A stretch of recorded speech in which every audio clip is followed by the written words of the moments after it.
Call the meeting to order. Rise for the pledge, please. I pledge allegiance to the flag of the United States of America and to the republic for which it stands, one nation, under God, indivisible, with liberty and justice for all.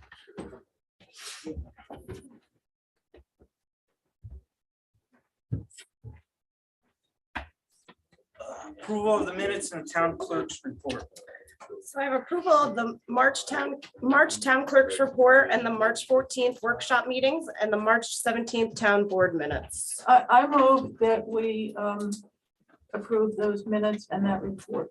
Can I get a I'll second? second that. All in favor? Aye. Approval of the bills. I have general bills number 19213 through 19253, highway bills number 19254 through 19270 and 19276, and water bills 3113 through 3115. I'll make a motion to pay the bills. Can I get a second? All in favor? Aye. Supervisor Statement. Thank you all for attending tonight. To address the questions regarding 12 and 8 North Main Street, the contractor was requested to come back as the town felt that the job of grading was not done correctly and needed to be fixed in the spring. A large portion of their money was held until they return and complete the job correctly. The contractor contacted me today, which I forwarded to Ray, and he has been in contact to set a date and a time to complete. Regarding the Hoffman Roadhouse, Drew has reached out to them, and last that I'm aware, it's still an insurance investigation stage. Further contact will be made. We had a workshop meeting 4/18, made good progress on the solar law and the cannabis law. I'm hoping that we can finalize the solar law soon. The baseball and softball season is right around the corner. Today we tilled the fields and they're looking great. If you would like to receive a short monthly newsletter via email, please email my secretary with your email and interest to supervisor.secretary@pineplains/ny.gov. The senior luncheons have started back up at the community center on the second Wednesday every month from 12 to 3. Senior games will be every Wednesday from 12 to 3. We're in the process of finding someone to lead this program. If you're interested, please also email my secretary. As far as the playground down at the beach, I have met with a company that deals with grants and playgrounds. I'm waiting for drawings and pricing to get back. We may also be eligible for another grant to complete the project, which I'm working on right now. Last night, I was a guest at the County Executive Molinaro State of the County Address, held right here in Pine Plains at the Stissing Center. Our county has made great strides in the last couple of years to lead the way of supporting our town and all vets. It is becoming that time to start thinking of the future. I'd like for members of the community to start thinking of ideas for a new town hall, size, shape, and design. Please email those to the secretary. And the board and myself can review them. To close on, all our agendas and minutes are posted on the website. You have to just search for them. They have been moved for easier access. We're looking into a more user-friendly webpage. That's all I have. Public comment. Go ahead.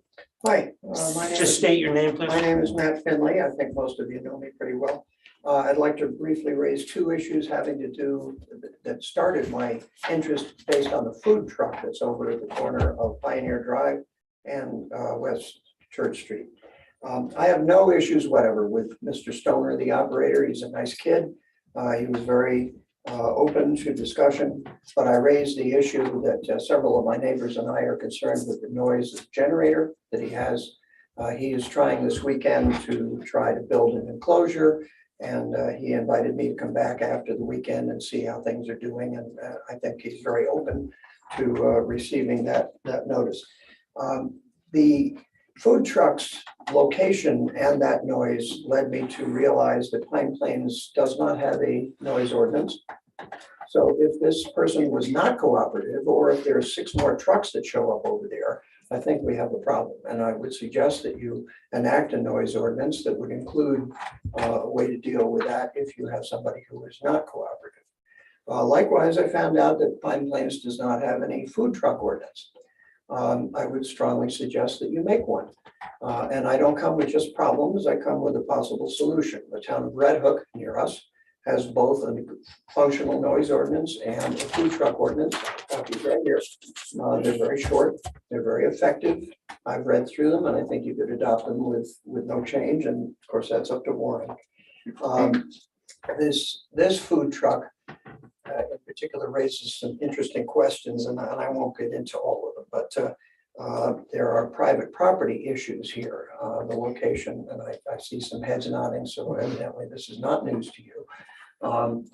The Red Hook ordinance prohibits food trucks on public property.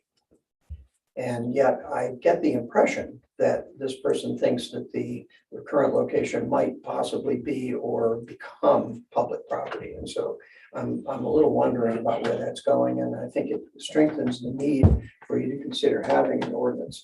There are tons of other issues, legal liability, litter, trash disposal, signage, I think is an issue here. In case anybody doesn't know, apparently that lot where the food truck is located is an environmental concern based on its past use. So all of these issues would, I think, lead me to believe that you would want to take some control over what would happen there and anywhere else in town with regards to food trucks. You got one now. What's to stop a bunch of them from coming? What's to determine where they go? What's to make sure they comply with all of the regulations? Dutchess County has an excellent webpage, and I have that link that I can give you too. And it gives, they had a workshop and they put out a very informative PDF on how to prepare an ordinance having to do with food trucks. So I would strongly urge you to consider enacting a noise ordinance and an ordinance on food trucks. Thank you. So just to get to you quick, the noise ordinance we did look into before, and that's subjective to, correct me if I'm wrong, John, but you guys go in with a decibel meter. So it's very hard and it becomes a police decision, right, with the noise ordinance? Because we've talked about this in the I past. remember we talked about it and there's so many variables to it with people using chainsaws in town or snowmobiles, and it was just too complex to nail down one particular noise. They actually have there's actually a formula to go about checking, like you can see from so many feet, there's say a quick reference chart on what you should be able to hear from a certain amount of feet. I don't know exactly what it is. I can pull that up. Matt, thank you. You know I'm a professional musician. Yes, no, I got you, but I'm just putting it in that we have looked into it in the I'm past. an audio engineer. I have a sound level meter. I'm familiar with this. Matt, could you send us those links or Or make them available to us? There's been noise issues for at With the least food truck, 30 weren't years. we working on a local law? I think for we a permit? discussed that at one time. I don't know. I don't We remember regularly when- have when looked we at dropped this. the ball on that, but that's a hot button issue, and I agree with you on this. they're really not permitted under our current zoning ordinance or zoning code. And there are a number of municipalities that have adopted it. We were considering doing one at Hyde Park, and I can certainly get a prototype and take a look at what they did in Red Hook. And there are problems associated with food trucks and the proliferation of those trucks. And they're not terribly difficult to regulate. The noise issue is, I mean, lots of municipalities have noise ordinances. I have no problem with the noise law. You don't have to do it. I think we discussed this a while back through the decibel reading.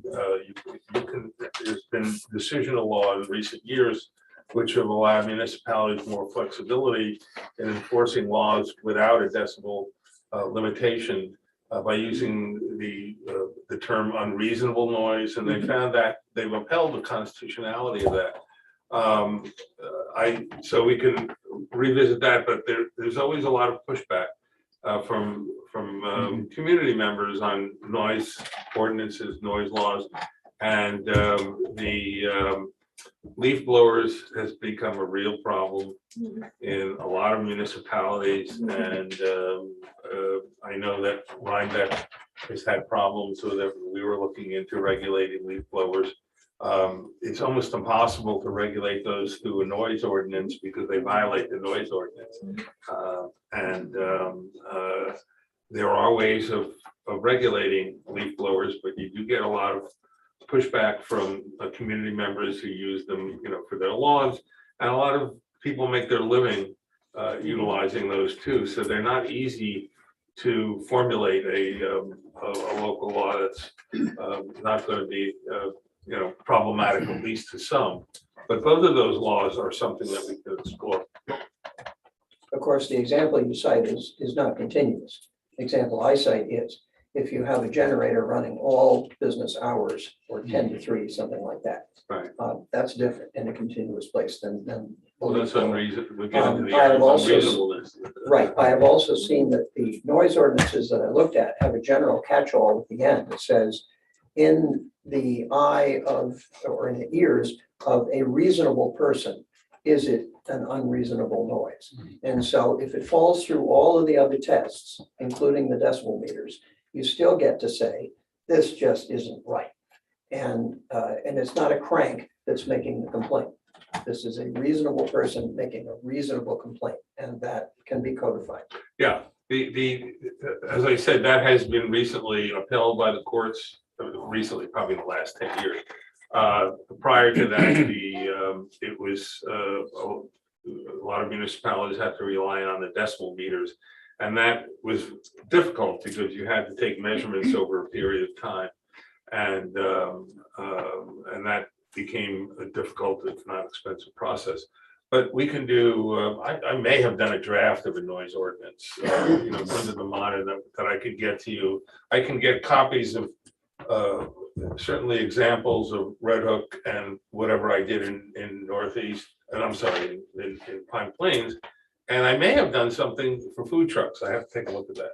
But I'll get you that and you can look at that. I thought we were working on it when the film crew was coming in, that we were, and that we looked. Yeah, but we didn't go very Yeah. far with it. Right. I don't think we went far with it. I also want to say that that food truck also, Drew, has an impermissible feather sign. I know, I'll take care of that part of it. Thanks. I did want to point out, we do have a local law for food trucks that requires them to come to the town clerk and get a license of sorts. Is that in our code? I didn't know that. It's a local, it's not in the zoning law, it's a local law, standalone local law. So, Send me a copy of that because we yeah, don't, it's something we want it's to hard look to, at. is it on general code? You can find it on, oh, I never knew that. Yes. We're pretty progressive. So I mean, the owner feels like he's being lawful. I just wanted to think in that sense. Yeah, I wasn't aware of that. Again, the owner has done everything that you reasonably could have expected. And he's a nice kid. He tried to do everything right. But that's different from the town having an ordinance. Oh, no, I understand, but I didn't want anyone to think that he's doing something that's. So he got a permit, No, this fellow. he has a county vendor permit. He has one from the town. He also too. has a Yeah, town yeah, peddler town permit, peddler too. permit that he Right. came up and. Oh, maybe under a federal law. I'll take a look at that, but probably a food truck. Yeah, I would think that we'd have to do a more modern food truck law because it's become a new issue that's that municipalities are grappling. if you Google the zoning for food truck, you won't find it. So if it's, Drew says it is. No, it would be it's under, something if it's a, we have all of it under general code, I can find it, but I'm sure it's not as complete as we would want it. So we'll have to do something a little bit stronger. Thanks for listening. And the other thing, Matt, that is private property. There is no discussion of that becoming the old Warwick site. It's still Warwick's own. I mean, I think there's it's been no discussion of that becoming a I was town told it property. recently changed hands and that there's some question about who is owning it now and whether or not they gave permission for any Right. activity to take place on that lot. And as far as I know, as far as the hazardous waste site, that's all been remediated. It has. Yeah. But it has many, to, many they years usually have to ago. be monitored over a period of time. I Right. don't know if they have monitoring wells there. There is a monitor, there was one. Well, Thank you, Don. That's great news. I mean, this goes back quite a ways before they tore the building down. Yeah. Yeah. But that's to the best of my knowledge. Let's put it that way. I don't think many others know that, so. Well, when that whole problem was going on, you know, they did the DEC, the reason it wasn't sold is because the DEC had a huge lien against it over the remediation arguments. But as far as I know, it was completed to their satisfaction.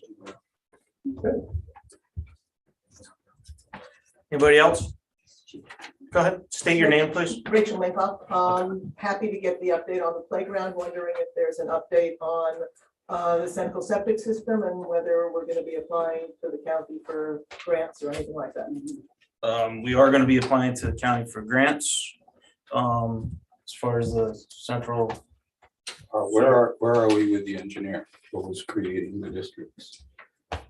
The second phase of the engineer in Rhinebeck who was working on creating permitting for the district or the work on the district. I think they were gonna do a feasibility study. Well, the feasibility- They've done that. So, We're on to the next step, Next next step. maps. So it's like a maps and we'll- the map plan report. Right. Yeah, we haven't, I would see it. But that's in progress as far as I know. As far as I know, it is. Yeah, We should check on that. yes. It's on my list of things. to ask you. Thank you.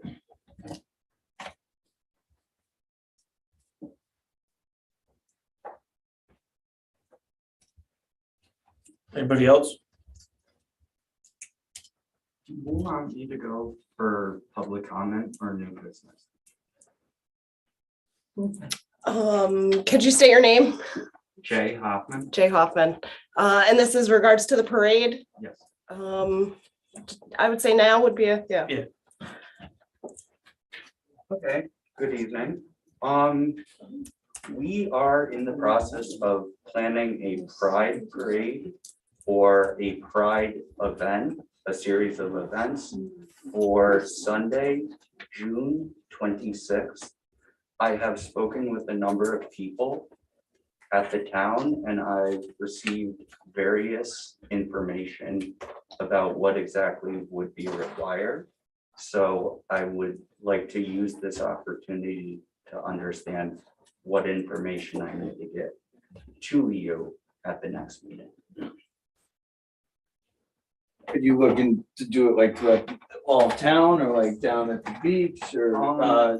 A parade route similar to what would be used during like a Memorial Day parade. That would be police.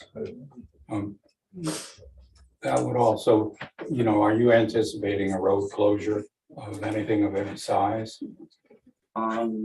Probably in the center of town for about 15. You're thinking in terms of I think you really have to put together a description of exactly what you have planned. And then we have something that we can try to figure out. I mean, typically the parades that we have are, you know, the school or town parades. So, I mean, we have to look a little further into what the protocols are that are out there. I can't off the top of my head. And as I say, they're state highways. And so you're going to have to deal with the state with that. Heather? I'm June sorry. Brian. 26th, you said? I have that in my calendar as the triathlon date. So you may just want to keep that in mind. For some Graduation. yeah, for some reason, I have that in my calendar. I actually. It's Graduation. graduation also. Okay. That date was picked because of the Stissing Center event on that same date. I'm sorry, I didn't hear. A Stissing Center event on the same date. Want to do it to start after the triathlon or it'll be a problem. Yeah. Okay.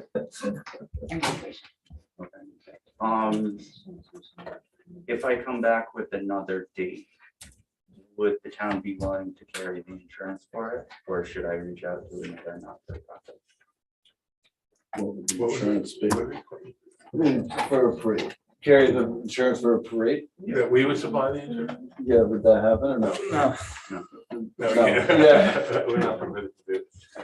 Yeah. You have to, I mean, you're right, on most of these, we don't have anything specifically in our code about parades or those types of public events. I think most of the parades are sponsored by town or school sponsor, that is correct. And, you know, the big issue is if you're gonna close all your police protection. And you've got to, if it's on a state road, you've got to get permission from the state. If it's a town road, we would have to do that.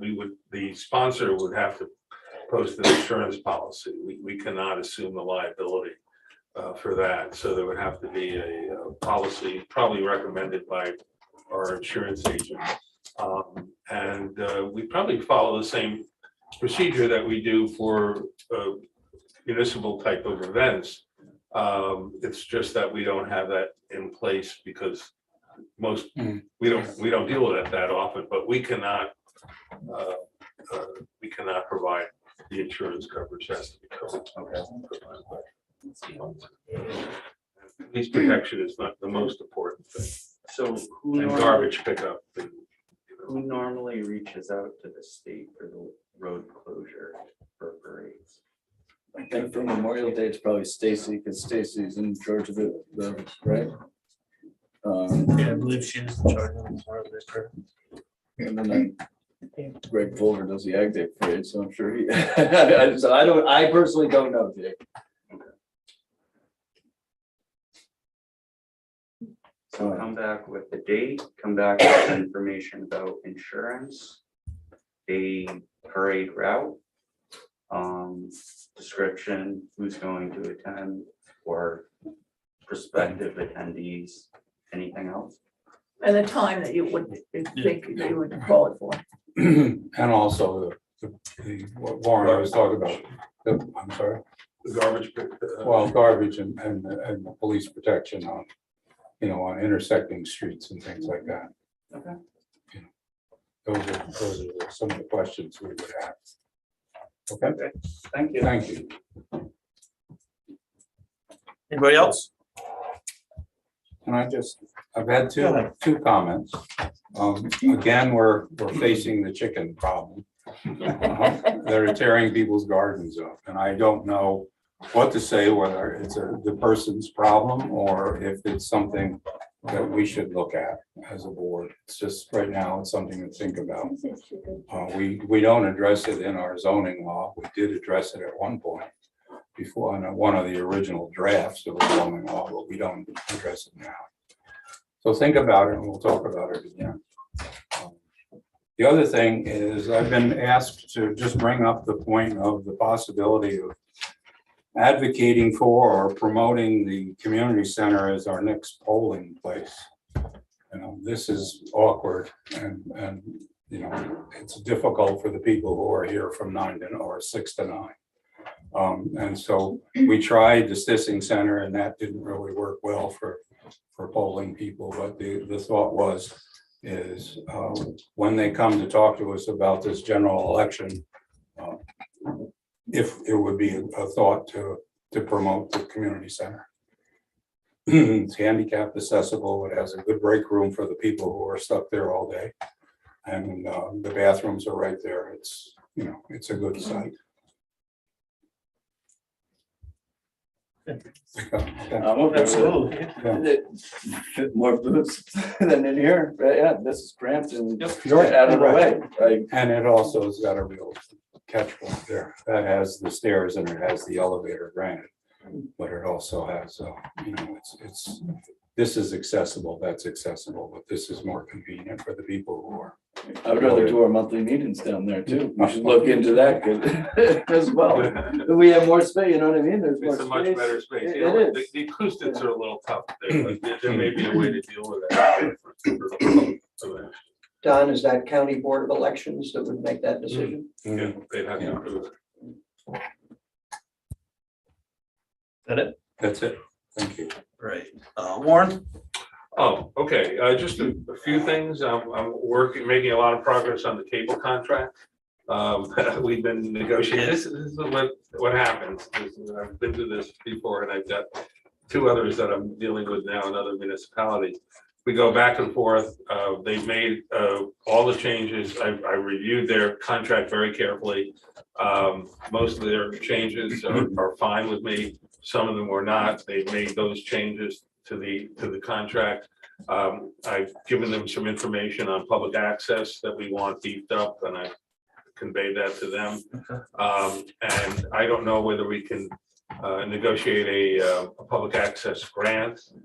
In some municipalities, they actually give us the municipality money to facilitate public access. So I raised the specter of that, and I'll see if I can negotiate that from, we haven't really put into that. So I think by the next meeting, we should be ready. I should have a revised draft that meets my approval submitted to you, and then we schedule for a public hearing and get it approved. I did reach out to Mr. Finley, who was the chairman, right? You were the chairman of that committee, the broadband committee? Co-chair. Co-chair, to, if you guys want new eyes, because they did a ton of research, like they did a ton of quality research, and that was I'd love to have that input. If you want to email me on thoughts, basically they provide in the contract for free cable access for certain municipal sites. If you make contact with me, if there's anything that we've left out, I know if our supervisors recommended a couple of places and ways of improving the public access too, that we can put that into the contract. So I can give you the quick summary. I don't think we can help. Okay. All right, and we are aware that Optimum's contract is coming due for reapproval. This would be the time to negotiate changes. We as a committee did not examine that contract in any kind of detail. So we specifically did not look at anything having to do with public access. The focus of the committee, as charged by the town board, was to determine people without sufficient internet access of enough speed, primarily for educational and work purposes. And so we surveyed the town. We did put together some statistics, but if I had anything at all from the committee to pass on to you, it would be to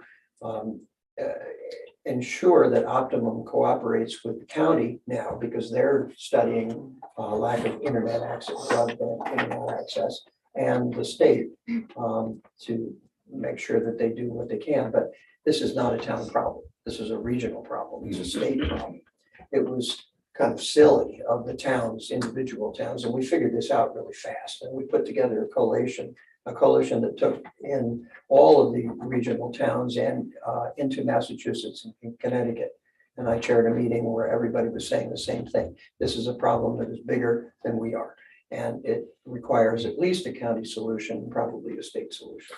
yeah, the problem is with these Cablevision contracts is that when they first apply to the town for the franchise years and years ago, there's at that point a build out map that's agreed to in the town where they're going to provide cable service regardless of what the cost is. There's a map showing where that cable service will be provided.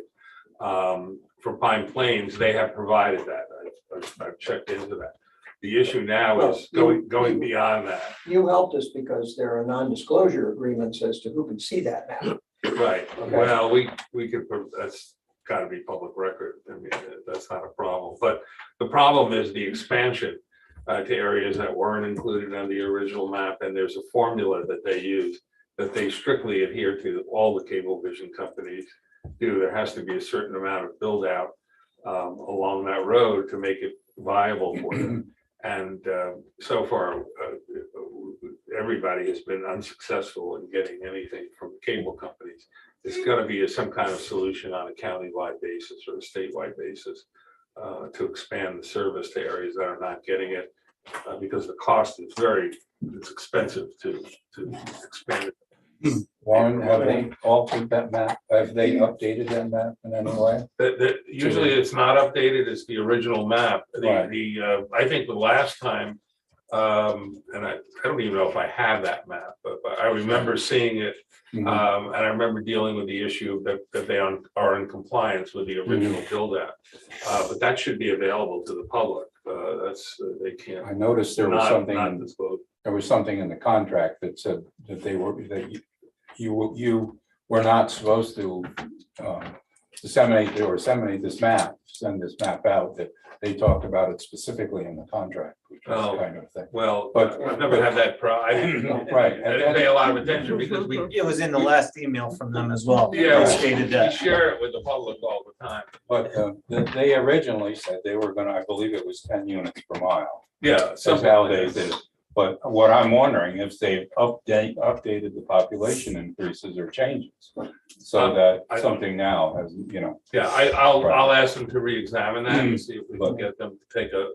and they're very careful in the They're contract. tough on that. They're very careful in the contract that say that, you know, they'll connect anybody who is within a certain distance of one of their distribution lines. But if you're farther than, it's minimal.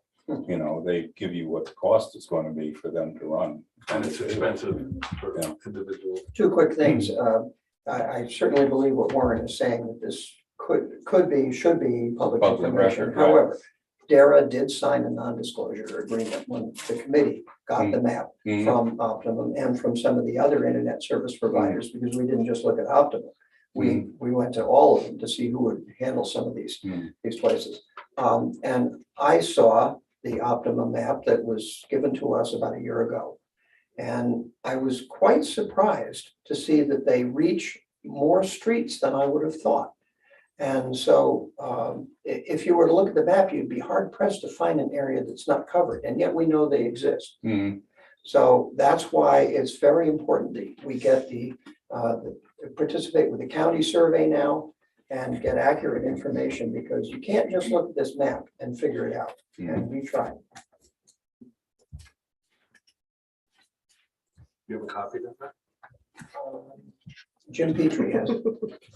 Send it to me, because I'm not sure that I have it in my file. Am I allowed to, Warren? I don't think they'll cover the process. I'll defend you if they do. For a fee.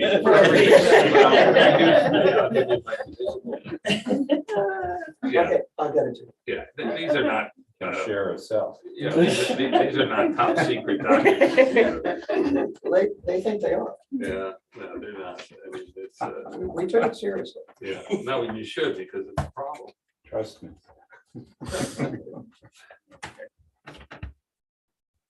Anything else? Yes, I sent you, I don't know, I think you got it, the temporary weight limitation. It's nothing for you to pass, but I was contacted by our highway superintendent about a culvert problem on Woodward Hill Road. And it was recommended by our engineer that we put a temporary weight limit on that. This is something that's done actually by the highway superintendent, not by the town board. So I just wanted you to be aware that I have prepared a certificate that's going to impose a temporary weight limitation on that road and the posting on that road until the culvert is complete. I don't know how long did you think that might take? We haven't even Discuss that got. tonight. You know, so you can sign that. We wanted you just to be aware of that's gonna happen. There may be some inconvenience to the public. It doesn't affect, I believe, the local delivery, so that should. Does that include school buses? I would think it would not include, I think school buses, I don't know what the weight.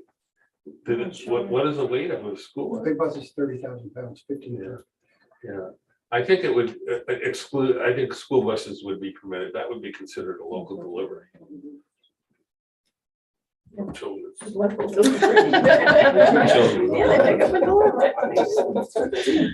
So a load of kids is. Precious cargo. Yeah. Is that all you have? Wait, I'm sorry. I don't think we need to go into executive session. Just wanted to give you an update on the one big tax certiorari case we had. I just wanted to let you know. Yeah, let's go into You executive want to go? session. Okay, so I will We'll do that I will then. go to executive Yeah. session. I'll give you an update. And that's all I have. All right. Oh, Sorry, one other thing. Jesus, Warren. I'm sorry. I did today get the draft of the cannabis dispensary zoning law and the solar law that was done by our consultants. I have not had a chance to review them, but they've been reviewed, as you mentioned, by the zoning review committee. So I think by next meeting, we should be in a position to have those in a local law format, so we can start the local law adoption process for both of them. So we might be one of the first meetings. I don't know if we're permitted actually to have dispensaries. I think. I don't think it's New York gonna be a State, while New York before they- State hasn't gotten around to it, but we're gonna hit one of the roads, so We'll we be one are of the ready. first when it happens. We'll Yes. be ready for it. They put out some permits. Oh, did they? The state has, yeah. Okay. Yeah. Yeah, they awarded some permits. Not to It us. was a good meeting Monday. Was it? Good. Now, is that it, Warren? I think that's it. One thing we have to add here, one of the assessors, Richard Diaz, wanted to speak. Yeah, I just wanted to go over a couple items. As one of our job as a free assessors there, we create the role, which updates the market values of all the properties in Pine Plains. This year, we had extremely high. In fact, I've owned a home for 40 years here. It's the highest ever I've seen increase at one time. Anybody who gets an increase will be getting a letter in the mail. And the roll will be here early part of May, and it'll be on public access, Dutchess County Public Access, the early part of May also. So people will be able to review their properties against other properties. The only thing I'm coming here tonight is to ask them to try to get to us as soon as possible. We don't want to have a madhouse here on grievance day, because that procedure takes a while. But we can prepare everything and discuss everything and look at everybody's situation. If they contact us early, they can create an appointment, they can get an appointment. We have, they can call anytime, they just stop in, and we'll be glad to discuss it with them, their property, and any paperwork that they have showing their case, they could bring it at that time, and it will help us really get this thing rolling. Okay, do you anticipate that everyone's property values are going to be changed because of these huge increases, townwide? Because I know in Northeast, I believe they're putting everyone's up. And if that should happen, I mean, the thing is that people need to know that just because their assessment has gone up does not necessarily mean that their taxes are going to go up. In fact, their taxes might go down. And so if that kind of information can get put out to people in a way that they understand it, then we'll have fewer people coming in with complaints. We review every type of property as opposed to a general thing. I don't think there's one type of residence that didn't go up except mobile homes. Yeah, that's the only one. We've had houses selling not only above the assessed value, but of the prices that people are asking. Oh, yeah, we know that. They come in and bid. And I don't know if this is something that's going to go on a long time, but usually there's something like this is a peak and a drop. But we've had raises in construction costs. And we had the COVID thing and people coming up in the city, and once they get here, I mean, they did the same thing I did 45 years ago. I love this town, and they want to be part of it. But the values are not a bad thing to go up, because it makes your property worth more. And like you said, it doesn't necessarily mean any difference in the. I'm not supposed to talk about dollars and cents. It will not hurt people. It may help people. I agree with you. That's it. Any questions we can answer? Believe me, we like to get them to you as quick as possible. And there's three of us putting a lot of extra time to make sure that we're ready for this. Thank you. Appreciate it. Thank you. Department reports, highway, Heather. A bunch of things to talk about tonight. The first thing I'd like to tell you is good news. Our new hire has started on April 4th, and everything is going well. I have presented to you the 2 copies of the agreement for expenditures. This year is a little bit different because the CHIPS runs, all the state funding runs actually have just come out. So I didn't have those until just a couple of days ago. I have to really go through my projects and see what we're able to use the money on. So I did not specify in there by road. I will come back once I amend that with another copy for you, which called roads out specifically. Right now, it's looking like our total state aid is going to be $197,770.85. And that's, they have enacted another fund in there called the Pave Our Potholes Fund, which is giving us another approximately $21,000. So I didn't look at what we got last year and compared to what we're going to be getting this year, but I think it's right about the same. The cost of everything is going up tremendously. So of course, that's going to affect things. So if you would sign the agreement for expenditures, I will get that off to the county department of DPW, and then one file stays with, one copy stays with Madeline. I would move that we authorize those expenditures. Second, All in favor? Aye. Thank we you. have to sign that though too, right, before you can use it. It's coming around. Right. okay. Yeah, Coming around. And actually, the number that's up there for the CHIPS funding does not include, I just got that today, the other fund that they put in place. So like I said, once I get it all ironed out, it'll come back to me amended. That just gives me permission to at least start doing temporary repairs and whatever else needs to be done out there. Along the lines of the Woodward Hill culvert, Supervisor Walsh and I met with George Schmidt of CPL, which is our engineer, and Brian Squirrel of Dutchess County Soil and Water at the site on March 31st. I did present to you some pictures. The condition of the failing culvert and the road continues to deteriorate. We have load restricted that in hopes that it'll help a little bit. The other thing that I would like to ask for permission, and I believe I also gave that to you, was a preliminary breakdown of the estimates that the engineer felt it would cost to start the design plan. I've been in touch with Brian Squirrel of Dutchess County Soil and Water. He has a meeting tomorrow, and he's going to pitch this to his organization to see if they can help us offset any of those costs for the engineering design plan. Brian Squirrel also said that if George, that's our engineer, can get plans together with your permission within the next 6 to 8 weeks, that will put us in line for a good idea of what the DEC grant amounts may be, and that those values should come out in the neighborhood of July.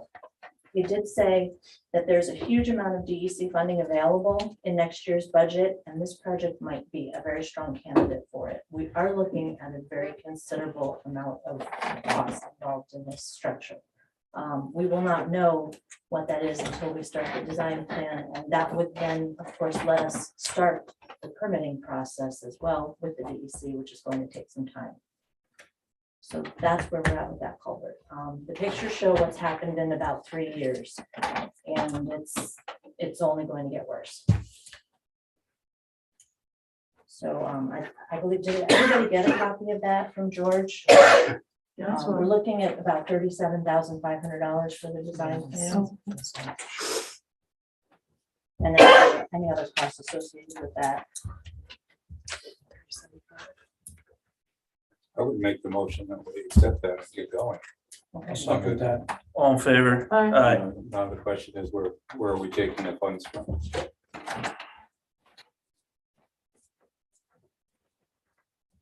We do have the funding. We have the we have the funding, it money. just didn't matter where we're taking. We'll look close. You know, we'll go straight there. Okay. So I do believe it's eligible for the ARP funding. Yeah, we will definitely look into all funding. Right, I mean, but as even the design, we should be able to take that out of the designated ARP funding if necessary. If we don't have. Might be a good place. Right. That might be a good place to To get it at from. least start that way. Yeah.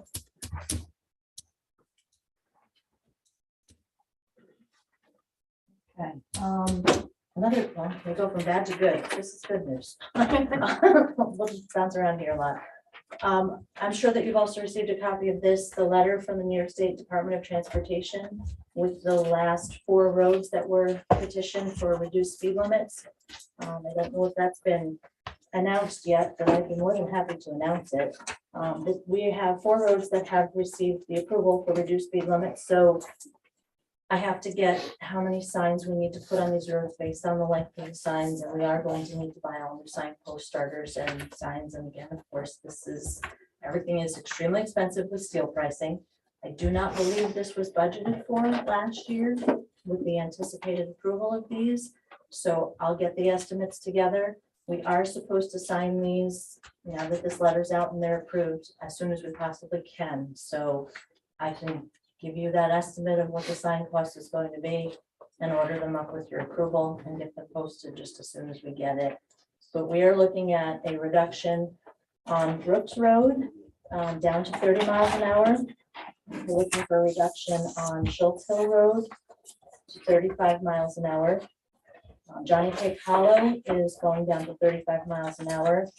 And only the portion of Prospect Hill Road from Chase Road to the Ankrum Town line is going down to 35.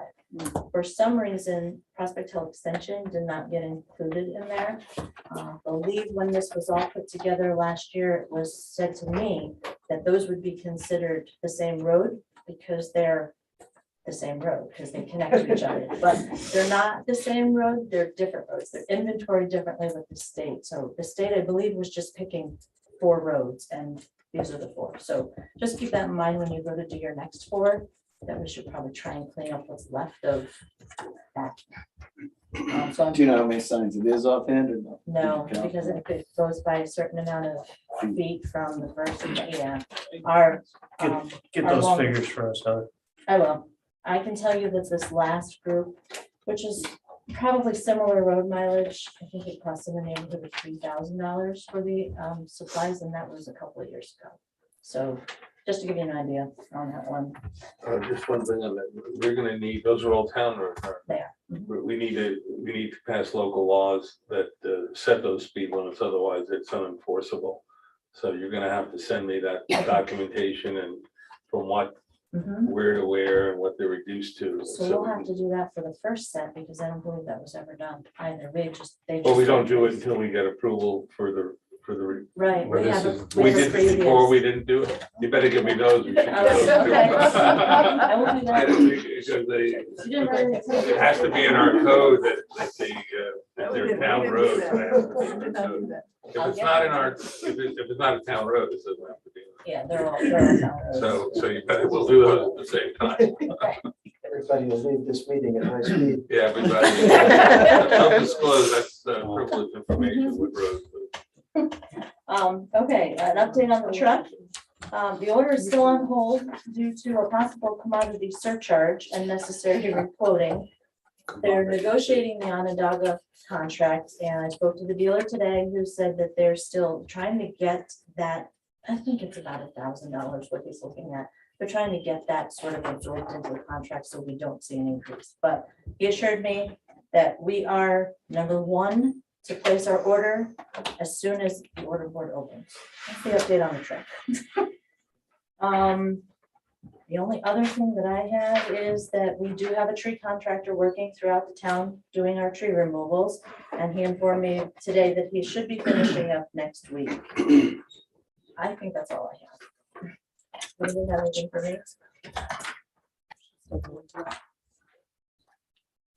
Oh, we want to approve Heather's application to go to the conference. Oh, I'll second that. Thank you.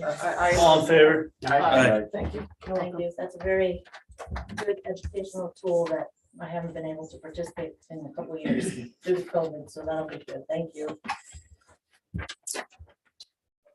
Building inspector, Drew. A monthly report for March, total number of permits wrote in March was 13, which brings the total number for the year up to 24. There were 4 new homes committed. I wrote 19 certificate of occupancies in March. Did 11 certificate of occupancy searches and I performed 28 site inspections. So that's extremely very, busy. very good. Very busy. Anything else? Nope, that's it. Anybody got anything for My Drew? Police department. One subject to speeding, last month, citizen complained about the speeds from the 55 zone to the town hall. So we did monitor the speed out there with radar, LiDAR for approximately 6 hours, different dates, different times. The highest speed that we recorded was 72. The pretty good majority that were around 65. So we issued, I think, 6 tickets in that zone, so 72 in a 55 is fast, but it's not, I expected a lot higher speeds.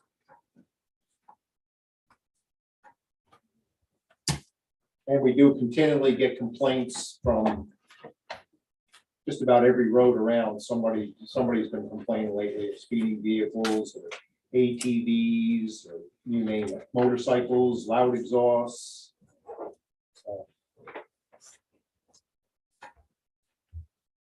We had 11 hours of court, 154 of patrol, 21.5 of admin, 12 of investigation, 30 of training, 43 of details, 20.5 of vehicle/other. We had 21 complaints, 1 fire and EMS, 2 auto accidents, 42 traffic warnings, 35 UTTs issued, 1 parking warning, 1 parking ticket issued. We have to address our parking tickets too, because they're sorely outdated. Court told us we got to do something with it. Yeah, these numbers are like the numbers from the 40s. $17 per parking ticket. It was like 20, I think it was $25. I mean, it needs to be up a little bit higher for, think about it, if you're getting fined for $25 for parking on a highway during a snowstorm, instead of getting down and shoveling your car out, I'm paying the $25. You start getting up towards, $100, $125, which is more than reasonable for a ticket. Parking. I think that's what we need to do around that area. And I'm not saying sit there and hammer the public, but it's like if they know that the fines are higher, it's once again, it's all about deterrence, it's about allowing the public to do the right thing and self-correct. So We had 34 patrols scheduled. We actually did 41. Myself and Sergeant Bellevue attended Axon meeting demo at the 911 center for patrol vehicle camera and body worn camera. Sergeant Bellevue received 22 hours of training on the use of force. And with that, I will turn it over to Mike, and he's going to give you some information on cameras. okay, so like John said, we were invited to an informational seminar hosted by the County Sheriff's Office in their emergency service center last month. The information that was put out during the seminar was directly connected to the theme that everybody's been basically latching onto in the past, which is it's all about transparency. It's about putting what we do on a table and letting people see it. And we see it every day with snippets of videos, whether it be in the news and in mainstream media, whether it be on YouTube, whether it be on TikTok, whatever platform whatever social media platform you're gonna choose, you're gonna see everybody's videotaping everything. And with that being said, with the idea of transparency is, as we all know, is to leave what we do on a daily basis on the table for every member of society to see for themselves. We're moving forward with the body worn cameras with the sheriff's office, but it's an extremely slow and daunting task in order to get these things. And expensive. So we priced out body cameras for our agency with 5 body cameras and 5 TASER 7s for a 5-year contract with cloud storage, evidence.com. And every bell and whistle is roughly $78,000 for a 5-year contract.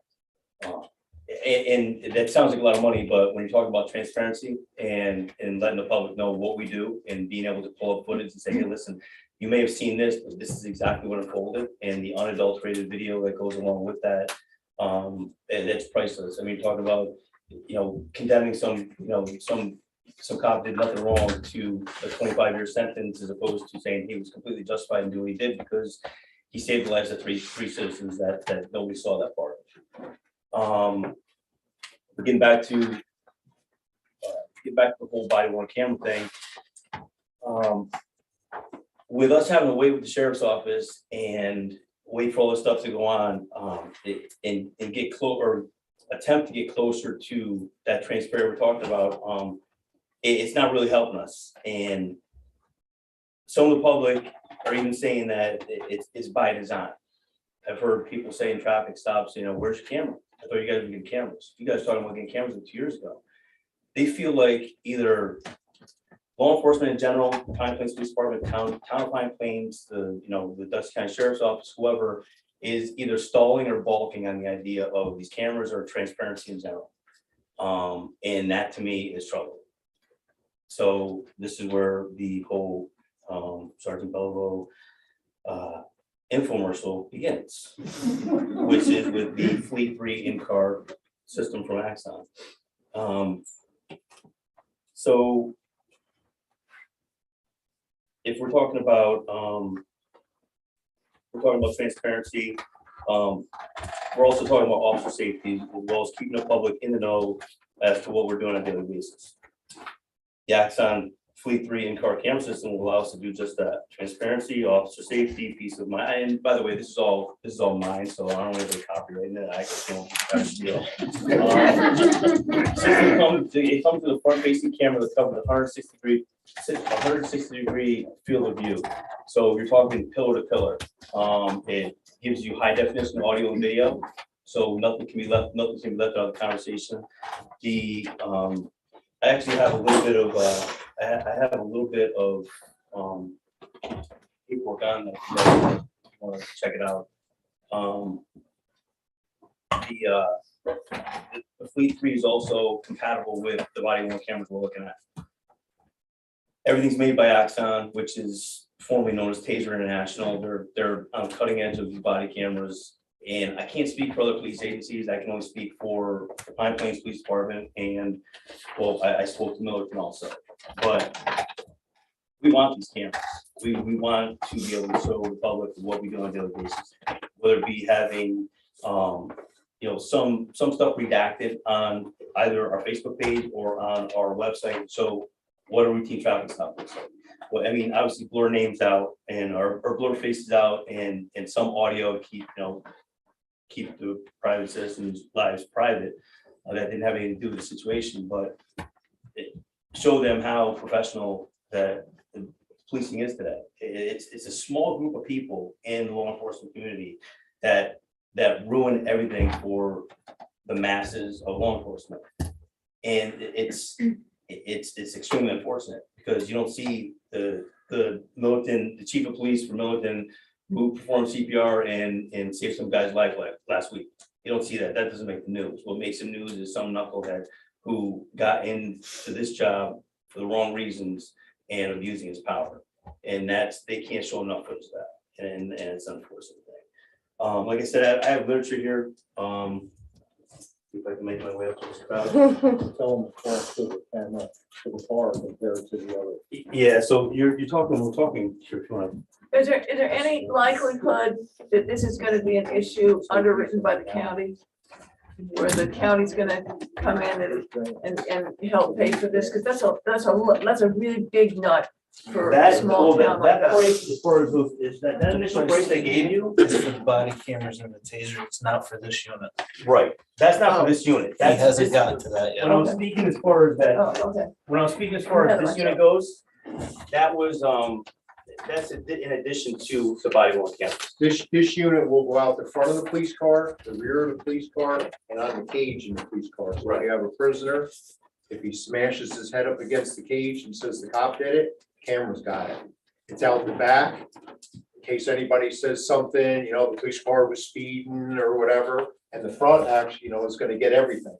So Plus it turns. if you look at this diagram, the diagram that I printed out, if you look at the bottom right-hand side, it says Axon signal vehicle, the ASV. What that allows those cameras to do, or allows us to do, is program those cameras as to what's going to activate that camera. They have what's considered a buffer, and what this buffer does is it rewrites that camera over and over again. So if you set it at, 120 seconds, so if you set it at 2 minutes, every 2 minutes, it's gonna start rewriting that footage. If you set it at 30 seconds, it's gonna continue to rewrite that footage and rewrite it until you activate the camera. Once you activate that camera, instead of rewriting it, it backs up that 30 seconds or up to 2 minutes. And it allows you to capture what happened just prior to that. So there's been cases where, this technology's been out for a while. It's been used in different forms. It wasn't necessarily by Axon. Axon just come out with the most, probably the most high quality product, all condensed into one at the lowest price. So you can attach to the speed of the vehicle. Once it hits a certain speed, the camera automatically comes on. So if you're doing a fail to comply, you reach speeds in excess of 90 miles an hour, the camera automatically comes on without the officer knowing or having to, have to think about activating that camera. They have it, so once you go into the second or third selector on your light bulb. So if the first selector would be, it's your rear lights come on. Second is all the lights. Third is all the lights with the takedown and the strobes inside the headlights. You can program these things to go on regardless of where you want it. Anything that has an electronic signal, your door. You open up the door, camera comes on. If there's a loud bang, camera comes on, and you can set it to virtually anything. It's phenomenal technology. And on the officer safety side of things, so John and I split being on call. And that's another thing that's addressed too. But with these cameras, it allows us to, so if I have my phone on me, which pretty much everybody has their phone glued to their hand anyways nowadays, but it'll actually give me a signal on my phone stating that the in-car camera was activated. And now I can remote in there and ultimately be backup from wherever I am and have a finger on the pulse of that traffic stop or that domestic or whatever. I mean, it automatically, once I log into it and I'm viewing it live, it'll let the officer know, it'll send a tone that you're being watched right now. You're on, which is, I'm fine with, and I think they should know anyways. But it'll allow us to see in real time exactly what's going on. So we can actually sit back live and see, okay, we're taking a step back, looking at the big picture. Is this thing going in a bad direction? Do I need to start making my way out this way, or just let it unfold the way it's going? But the problem with these right now is we're trying to act as fast as possible because we could be looking at being a year out of this, of actually getting these things in the cars because of the lack of these microchips and developing the process of getting all these for. I know Chevy and Ford have a problem with it's basically the same types of chips, computers. They're having the same problem with Axon, with getting the internal components for these systems. The price of them is roughly $205 a month. And that goes with that's per unit for pretty much everything soup to nuts. The training that goes along with it, the cloud storage, all the equipment, the installation, everything that goes along with that is for price. But at least this way we can tell the public, hey, listen, we're making steps. We're not waiting on, we're not waiting on the sheriff's office. We're not waiting on the troopers to figure out what they're gonna do. We're actively taking steps. We're being proactive in this whole thing. I can't wave a magic wand and fund this or make these things happen. It's not on me. All I can do is my best to advocate for the police department and the equipment we need. And it's not even me. This is what the public wants. The public wants to see us with cameras on our chest. They want to see audio and visual recordings of what's going on in traffic stops. It's all discoverable. It's gonna help prove our case. We're one bad case. I mean, you get one bad lawsuit that even if we're in the right and we're found in the wrong, no matter what we do right, you're always gonna be judged in the court of public opinion. And I don't think our town can afford that. But, it's just trying to take proactive steps to. So with this unit though, Yes. would, if you guys were to get body cams, would they be able to sync Absolutely. to That's this? why we're talking about going with camera. I'm glad it said something that these, so with these cameras, with the Axon body cams in general, they send out, you can program them for how long they send out a Bluetooth signal. It's roughly, I think it's anywhere from 20 seconds up to a minute and a half. It'll send out a Bluetooth signal, and anybody within 30 feet that's wearing an Axon body cam, it doesn't matter if it's the troopers, if it's the deputies, if it's an outside agency.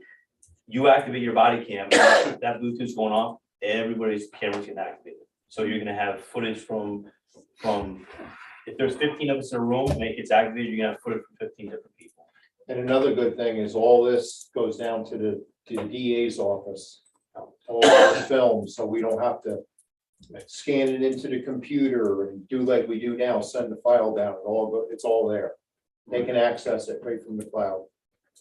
You make a late There's no traffic way to stop. doctor it, there's no way to do anything with it. It comes straight from the cloud, just the way it was shot.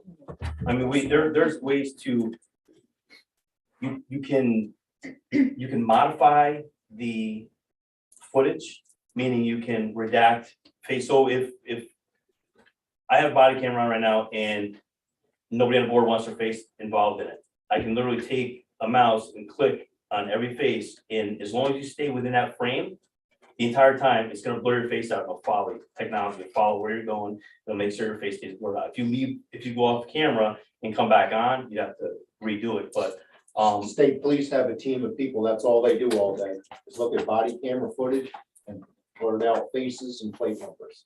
plate number faces, you can take audio out.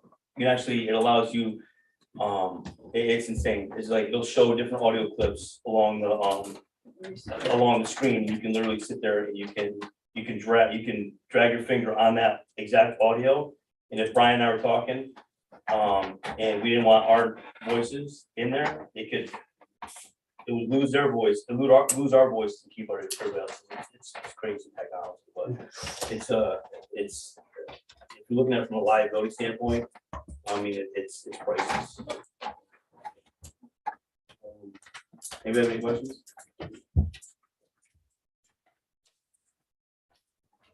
I mean, I'm in favor of you guys getting the cameras. I've said that in the past. I just. But is it coming- what we're trying to get at This is body unit- worn cameras are super expensive. This is a better, no, I got you. But the car cameras are totally affordable, $205 a month. Is it in your budget, or like, do you have the money there, or is it gonna, does that coming out of like? I would say. Because it's 400, what, 2 cars, right? Would you put it in? 2 cars. Just $400 a month. I mean, I think if it's feasible with you guys, then I'm okay with it. And the thing is, the sooner we order them, like he said, we're a year, maybe a little bit more out, because everybody's ordering them. You're talking the costs coming out of next year anyway. Yeah, it's not even gonna come out of this year. If they're a year out, then I mean, I say we get ourselves on the list at least, and we gotta figure it out when it comes to your That's what the budget. guy from Axon told Mike the other day, Making a at least get on the list. I'll make the motion. He said there may I'll be second that. he said there may be a chance that, with being a smaller agency, that he said sometimes they can. 2 units are easier They to can get than right, they 50. can make that happen. He said Yeah, He said, "I'm not gonna guarantee you it." can order like, let's say 600 of them. You know, so I made a motion. Bobby Okay, seconded Roger. it. All in favor? Aye. What was that? Just I'm a question, sorry, you had a question. How long is the lease? I mean, if after a year, we decide this isn't whatever. As far as I know, it's not, You're paying month to month. yeah. You're paying month to month. It's a month to month. Can you terminate your And lease? we've done so much business with Taser, with Axon International, Right. with the sheriff's department. I've got so many great contacts with these guys. They actually offered me a job as a master instructor to get my paperwork going through, and that would mean I'd go through a week of getting electrocuted and then. Which, I mean, it sounds good to me. That's the party. That's my Saturday night, but Sounds like fun. I do have a lot of good contacts, and they're not gonna burn us on this. They're not gonna say. No, well, but you guys I'm just saying, how long do we have to commit to?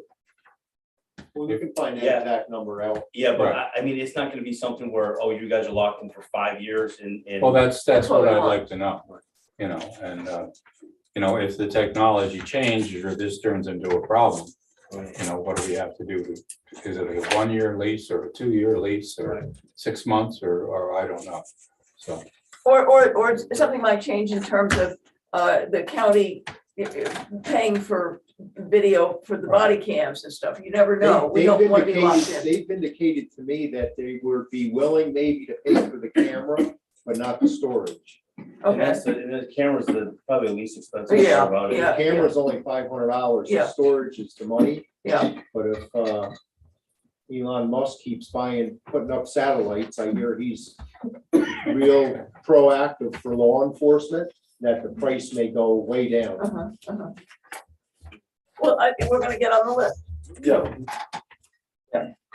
I appreciate it. It's just I look at it from, if you're looking at it from a liability standpoint, if these things are valuable. We don't need any more bad press.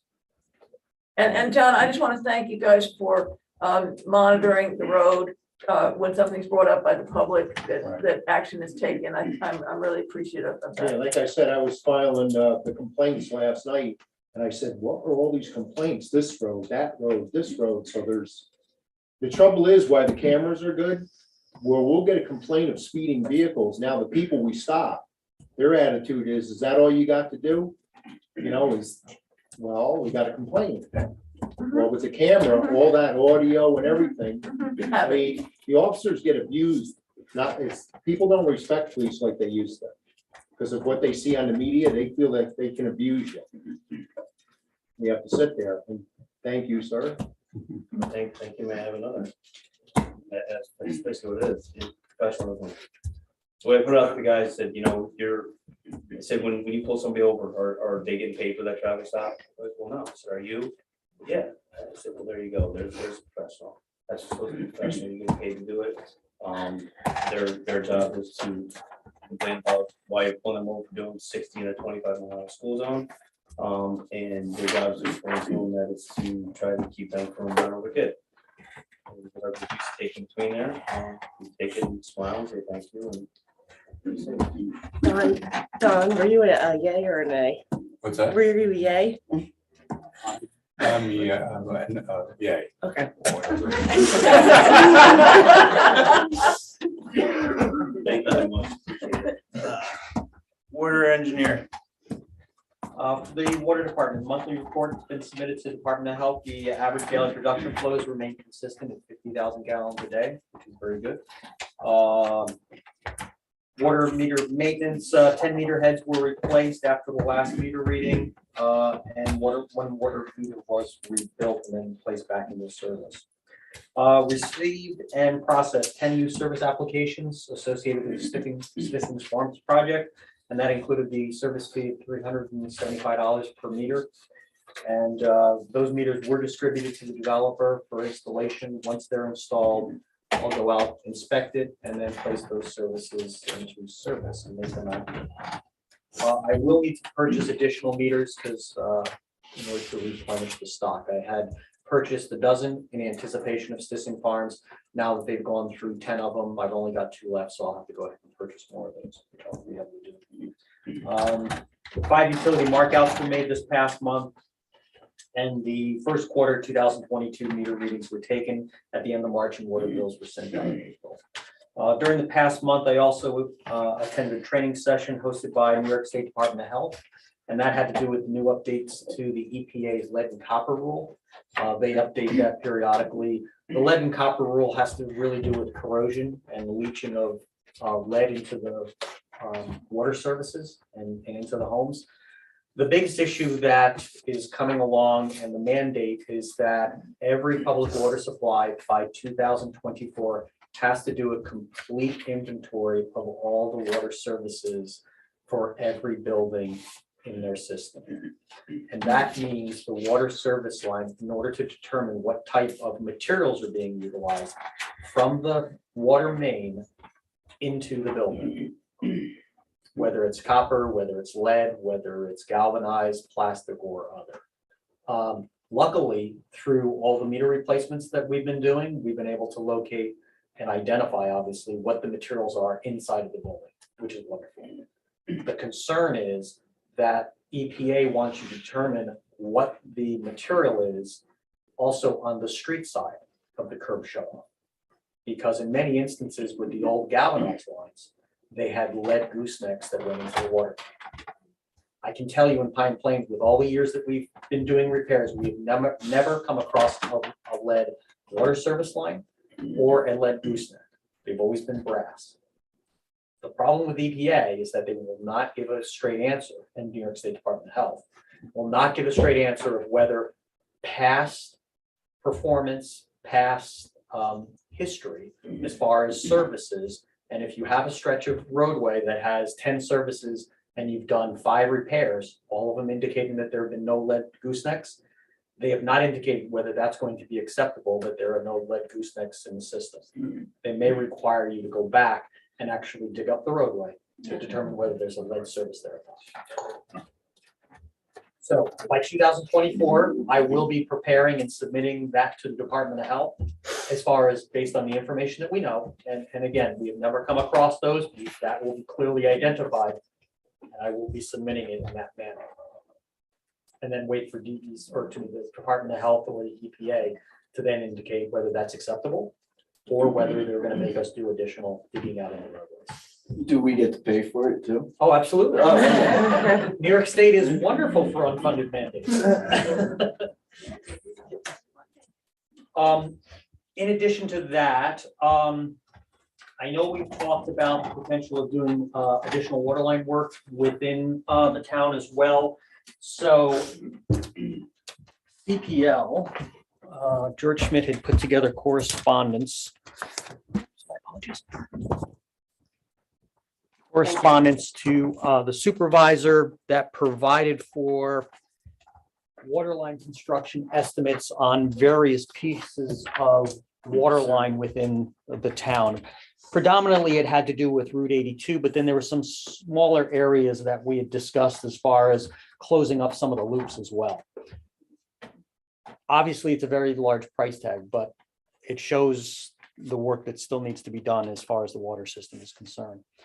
I know one of the areas that we've been concentrating on is Route 82, South Main Street. And so what I'd like the board to consider is taking another look at that. So again, right now, South Main Street is an existing 4-inch water line, so it is undersized, does not provide fire flow for that area. However, to the south at Myrtle, there's an existing 12-inch line. To the north at the Route 199, 82 intersection, there's also a 12-inch water line there. So this would be closing up that gap. The information that CPL had provided as far as an estimate of project costs, which includes soft costs as well as the construction, running the entire length from 199 down to Lake Road comes up with a cost estimate or a project cost of 1.5, almost $1.6 million. Very sizable. And they had run anticipated financing with that as well.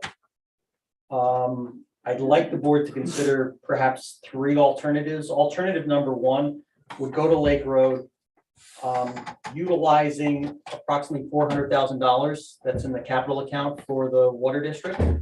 That would not deplete that account in its entirety. There would remain approximately $70,000 in that capital account, which is roughly 6 months of operating costs in case of any emergencies that may arise.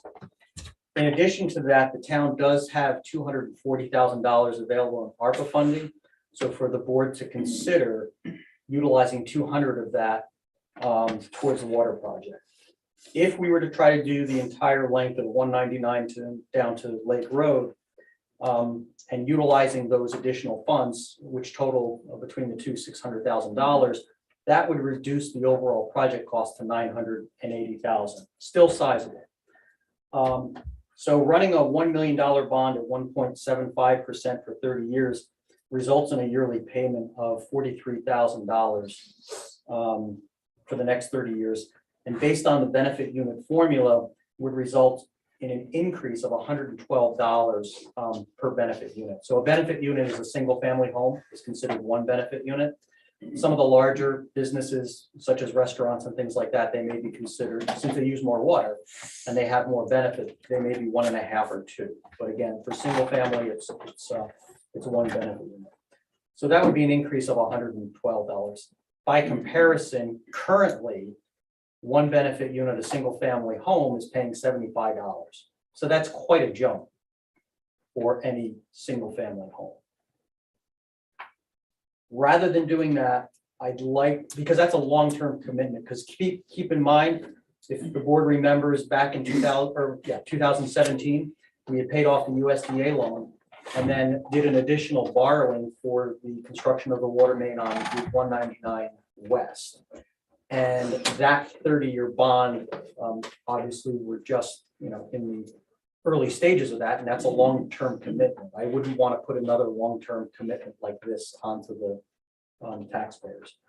So I'd like to look at option number 2, which would be running from Route 199 south to Smith Street, which is approximately 1,300 linear feet, with a total estimated project cost of $830,000, utilizing the capital account funds as well as $200,000 with the ARPA, would bring that construction cost, again, including soft costs, down to $230,000.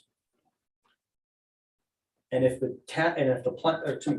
town board and water improvement area did a ban for the $230,000 for a 5-year period, that would result in a yearly payment of $47,000.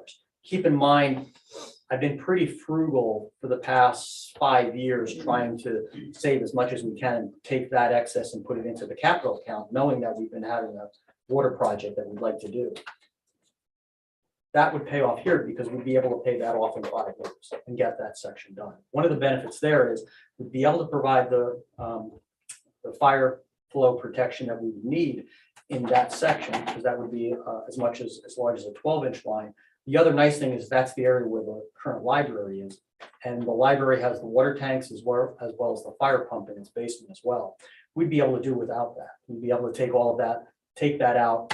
That reduces the annual maintenance that's required on that fire pump along with certifications, and it frees up that space in the basement. A third option that I've been thinking, which I didn't discuss here, but as I was driving today, was if we did that, that wouldn't necessarily have to increase taxes as far as option number 2. For the board to consider if we did a smaller increase of roughly $25, and I'll have to run the numbers to see how much money that actually is, but if we increase the taxes from $75 up to $100 even, which it was not too long ago, I think about 6 years ago, I think it was at that level, it's actually dropped. That would help some additional installation, and we may be able to get down as far as Myrtle Avenue, where the existing 12-inch is. So that being said, to get the process started, I would request the board authorize me to get a proposal from CPL to at least design, and it would be a proposal to find out what the cost is to get the design from Route 199 actually all the way down to Railroad Avenue. So everything is at least designed. And then continue to work with Mike Torsha on this, because Mike, I've gotten some information from Mike. It's been tax time, so obviously it's been a little difficult as far as connecting, but to then work on a more solid financial plan on how to move forward and fund the project as a whole. But I would at least like to get started on that design portion, because it is going to take a time for the design as well as permitting through Department of Health, as well as Department of Transportation as well. But if the town board feels that it's a project that it does want to undertake, and I know that we've discussed that in the past, then the design is the design. We should get started on the design at least, if nothing else. Make a motion to get started. Do we want to discuss this more? Yeah, I'd like to ask a question. What's the status of the federal infrastructure money? You're smiling. So I had a meeting last week through the Transportation Advisory Committee. Again, it's all under one envelope as far as federal funds coming in. And they're broken up transportation, there's water and sewer infrastructure and so forth. From a transportation standpoint, and I received the same information from the state, that they still don't have an idea of how much is coming down the pipeline, how it's being allocated, how it's being administered. The reason I'm smiling is because when I was speaking with both DEC, or my apologies, I'm sorry, Department of Health, as well as DOT, because I was also dealing with transportation projects. I actually had an audience with Congressman Delgado, and I asked him the same question. What's the status? And he indicated that they are having a hard time getting the money out onto the street. I just hate to see that much of the ARPA funds put into one project. So my goal tonight is not to earmark Yeah, the actual, moving forward with putting the project out to bid or any of that. What I'm really would like to do is I would like to at least get the proposal for design. So that way Right. the town can consider moving forward with that design portion, perhaps as soon as next month. My goal would be design the whole area because it does need to be designed. And then as before next month, to then get a better idea on how the town would like to pursue as far as how much funding do you want to put or take from ARPA. And then, come out with a true financial. do better those financial numbers include design? Yes, they do. Those are, yes, those are soft costs as well as the construction costs. Okay. So soft costs include engineering, legal, bonding and so forth. I think that's a good direction to go. I do. I think to do the first part of it, yes. Yeah. Right, so I'll get together with CPL. I'll ask them for the design fees as far as a proposal, but to design that whole way. Because again, I do think that's. Do it as one piece, yes. Yeah. Exactly. And then the town board can then decide how it wants to break those pieces up. I'll Yeah, I'll second. Okay, Bob's second motion. Bobby's motion. All in favor? Aye. Is that all you had, Rick? The only other thing is just, again, I reached out to the contractor on North Main, have not heard back from him. As soon as I do, I'll let you know when that's going to take place as far as having them come back for that topsoil season. Great. Recreation. All right, I have a few announcements and then I'll have Jen take over with some camp stuff. I just want to say thanks to Supervisor Walsh, Ray Brown, Matt Morgan, for helping me deliver the new wrestling mats we got down from the library. I also want to thank the various volunteers who helped pick up the ice rink last week. Also want to thank Jen Blackburn for securing a grant to pay for a recent delivery of baseball dirt. So that cost was not funded by the town. I initially thought it'd be about $1,500, but it was covered by the grant. Baseball, softball cleanup day is this weekend and opening day is next weekend. All info and updates are available on the Recreation Facebook page. We also have a spring soccer program that starts next week, and the sign up and information for that is on Family ID. Okay, so you see that I have submitted 2 letters for employee recommendations. The second one is the updated one with highlights on it. I just needed to fix names. And camp that starts in January. So this is the first step, approving employees so then we can get paperwork to the county, get trainings in. And so the letters are there. And Mike and I talked about the concern about minimum wage raising and salaries and budget lines. So I do encourage the board to budget lines and revenue of camp, and at the next budget season, work that out so they really align much better. But if you have any questions, full swing with you and I.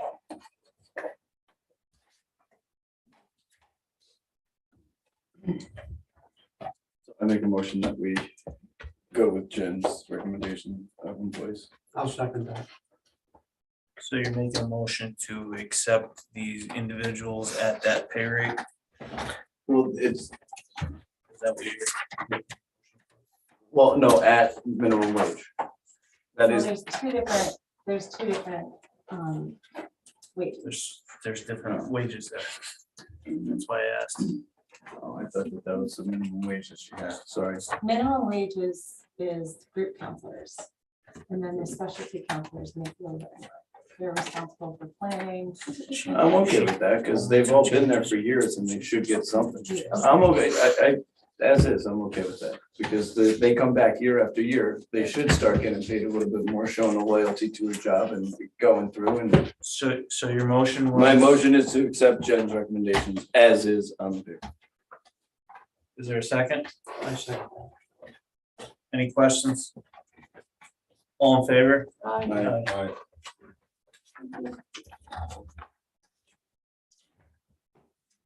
Anything else? You get the animal control. Yes.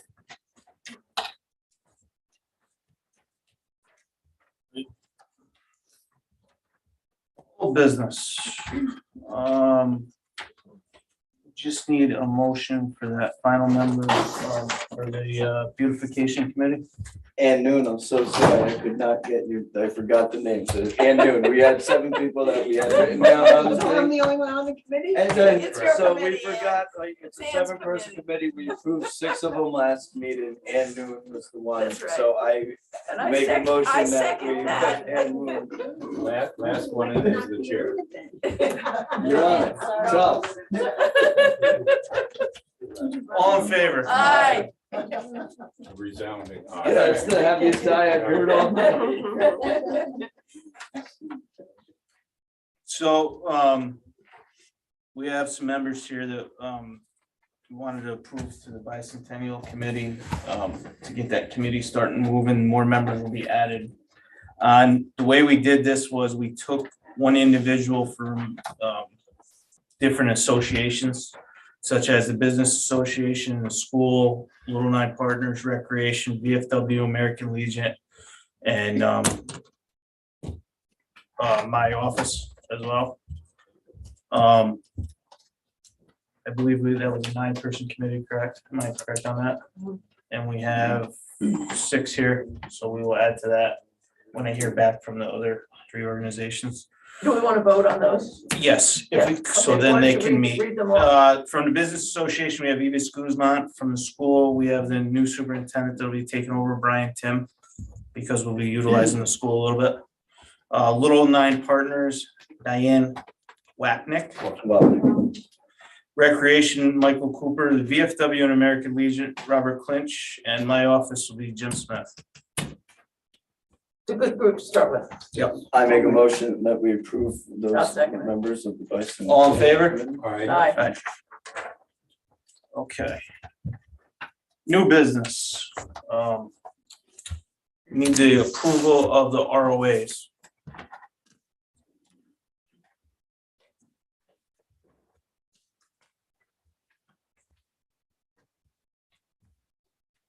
I'll make a motion. I went through, yeah, I I'll went make through a them in the motion folder when to I was the there ROAs. today. I like that motion that we. Can I get a second? Second.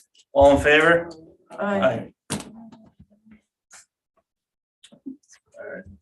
What are ROAs? They're the state retirement for the elected officials. Oh, okay. They're basically what they are. They're sheets of their hours. The state wants them kept Sure. track of, basically. They get submitted to the retirement system. I'm gonna let you handle these journal entries. We got a transfer from this town too. You're good at that, so. Oh, yeah? Okay, these are transfers of monies within our budget. Right? They're the Yeah, just from requisitions one line to from another. 2021. Close the books out. Okay, on account number 1110.4, from the Justice CE account, $410.05, to account number 1010.4, to account town board CE. Then we have account number 1,220.2 supervisors EQ account, amount of $3,975.51 to account 1,120.4, which is the supervisor's CE account. And from account 1,990.4, a contingency account, the amount of $7,421.74 to account number 1,420.4, attorney's account. And then there is there's an amount of $4,811.45, which is to go, I don't know where from, but into the building, yes, account. It isn't blank. And then from account 1,990.4 contingency, $4,339.64 into account 1,670.4, which is central print account. And from account number 1,680.2, data processing EQ, $2,000 into account 1,680.4, data processing. And from account 1,990.4 contingency, $530.55 into account 1,680 data processing CE account. And from account 3,620.4 safety INS insurance, I guess, $250 into account 4,020.4 vital statistics. And from account 7,140.4 beach salaries, an amount of $5,812.17 into account number 7,140.1 summer camp salaries. And from account 7,620 adult recreation, the amount of $4,017.74 into account 7,140.4 summer camp CE. And from account number 7,140.2 summer camp equipment, the amount of $482.47 into account number 7,140.4 playground CE. You want me to read the rest of them? There's more. No. I thought I was finished. I'll do it. Okay. All right, this is for the water.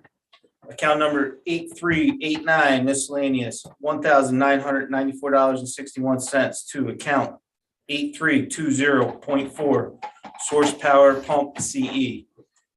Account number 8310.4 administration, $5,105.20 to account 8330.4 purification CE. Highway, count 5110.4 general repairs CE, $44.95 to account 5110.2 general repairs EQ. Account 5140.4 brush and weed CE, $2,252.46 to account 5130.4 machinery CE. That's it. These were all recommendations from Torsia and the bookkeeper, correct? They were sent from them, yes. Okay, then I make a motion to approve these. I'll second that motion. All in favor? Aye. And what this shows is that your budget is a plan. The question I don't know the answer to is it wrong not to do these changes as they occur, as the requirement occurs? Because it has to do with a budget line being overdrawn. We will be doing these quarterly from now on as they come I out. think that's a good idea. Yes. Yes. I think everyone should know that they have the money before they spend it You're in the 100% particular line correct. that they are. I Well, think there have been it's- times where that was much more rigorously enforced. Yes. And I think there's a nice medium ground. But we do have that nice printout every month.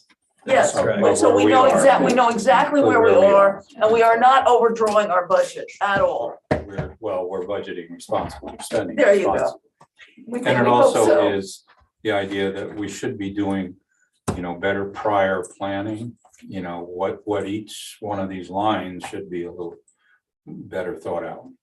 Like beach salaries, minimum wage is gonna go up every year. We never really think about that, so we keep it at the So, same yeah, thing. we So have every the year same we have problem to, every year, right. we have to dig in to do the salaries for so. Okay. I make a motion, we go to the executive session. No, hang on, we got one more thing. We need to approve the beautification committee I have two estimates for them. One is to install the cobble edge around the pergola for cobblestone and mortar for $682.80 from Down to Earth Landscaping. They also have another estimate for to create a sitting pad under the pergola and top dress the walkways with gravel and sod for $1,644. I just need a motion for them to go ahead and purchase that stuff. Where does that money come from? That'll come out of that grant that they got. Okay. Right, that's the town park committee, not. Yeah, I was gonna say the beautification committee hasn't even met yet. Well, they put beautification committee on the top of the sheet, so. All right. Okay, but So- it comes out of the grant. It's Yes, the town yes, park. correct. Right, So for the town park, can thank you. I get a motion? I'll move that we approve those bills, Can I get a the second? payment of the bills. All in favor? Aye. Make a motion, we go to executive session to talk about Sunny Meadows, litigation. Litigation. No. Litigation. We're not doing business. Wait, I need a second. Second that.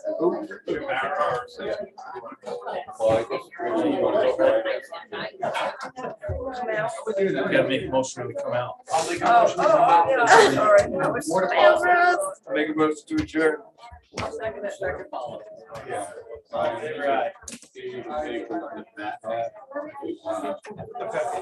Copy.